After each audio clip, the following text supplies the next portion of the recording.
ఈరోజు నీ జీవితంలో నువ్వు ఎదుర్కొంటున్న కష్టాలు, నువ్వు ఎదుర్కొంటున్న నష్టాలు, నువ్వు ఎదుర్కొంటున్న ప్రతిబంధకాల్లో నాకు సహాయం ఎవరు చేస్తారా అని కనిపెడుతున్నావేమో. సహాయం కోసం అరులు చేస్తున్నావేమో.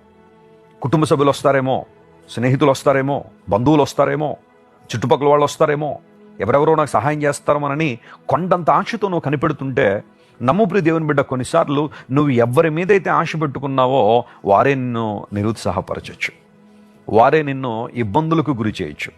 సహాయం చేయకపోగా ఇంకా నిన్ను కీడులోనికి, కష్టాల్లోనికి నెట్టేయాలనే ఆలోచన కొంతమందిలో ఉండుండొచ్చు.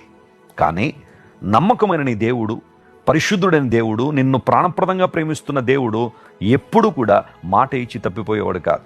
ఆయన సహాయం చేస్తాను అన్నారంటే సహాయం చేస్తాడు. ఆయన ఆపత్కాలమున యెహోవా నమ్ముకొనదగిన సహాయకుడు అని ఉంది కదా.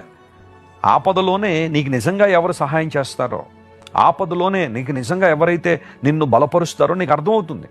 దేవుడు నీకు సహాయకర్తగా ఉన్నాడు. ఎబినేజర్ అనే మాట చాలాసార్లు మన బైబిల్లో వింటున్నాం. మన